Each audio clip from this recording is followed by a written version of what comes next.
أحبتي كم بقي يا شيخ معي من دقيقة؟ دقيقتين. هذه الدقيقتين يا جماعة بس يعني نراجع فيها القضية. لا تترك الذنب ينام معك.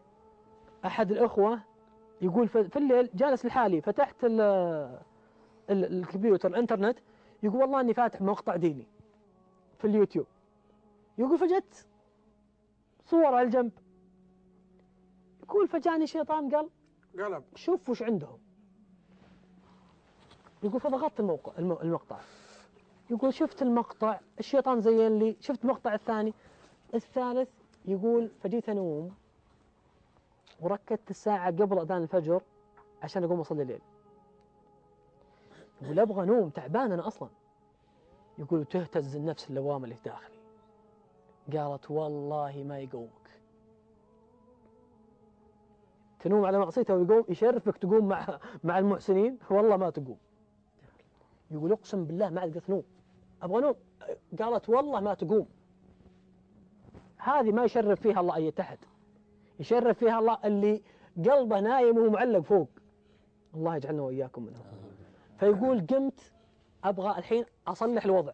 يقول أقسم بالله يا جماعة جيت أتوضأ، الآية تجيني أقم الصلاة طرفي النهار وزلفا من الليل إن الحسنات يذهبن السيئات ذلك ذكرى مو لأية أحد، للذاكرين، ما قال للقارئين، فهم ذكروا الله.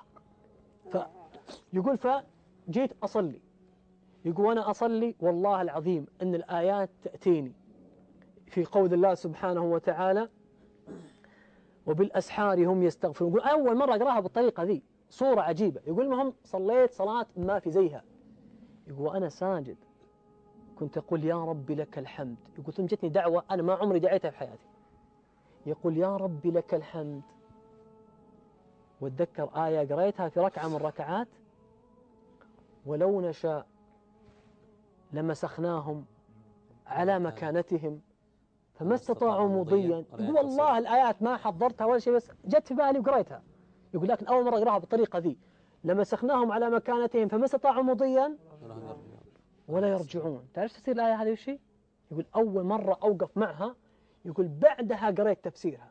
تفسير الآية يقول الله لو نشاء وهو على الذنب أمسخه على مكانتهم وهو قاعد على الذنب، فما استطاعوا مضيا، ما قدر يكمل الذنب، ولا يرجعون يغير، فإذا كسروا عليه الباب ودخلوا لقوهم المقطع متغير ما يقدر يرجع.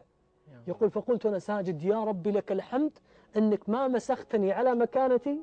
يقول ما في أي مانع، ما في ناس مسخوا على مكانتهم فيه، طيب عندي أنا حصانة لا.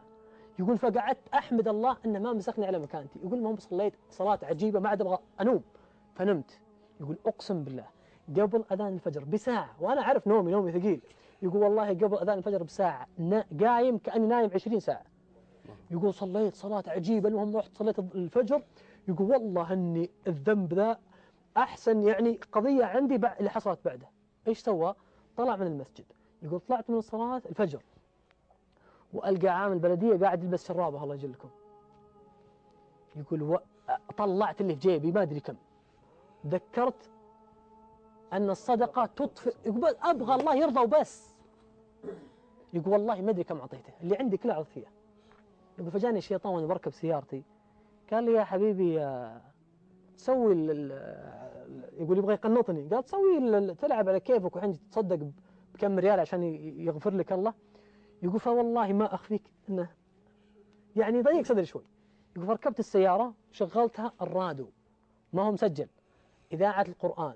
يقول والله وأنا أشغل الراديو يقول الله سبحانه وتعالى، يقول واحد يقرأ الله سبحانه وتعالى قوله جل جلاله ألم يعلموا أن الله هو يقبل التوبة عن عباده ويأخذ الصدقات. سبحان. يقول والله يقول صكيت المصحف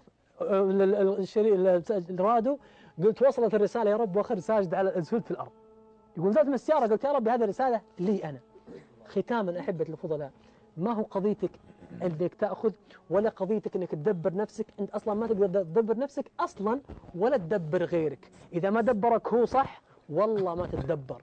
عرفت ليه ان المعاصي مهينة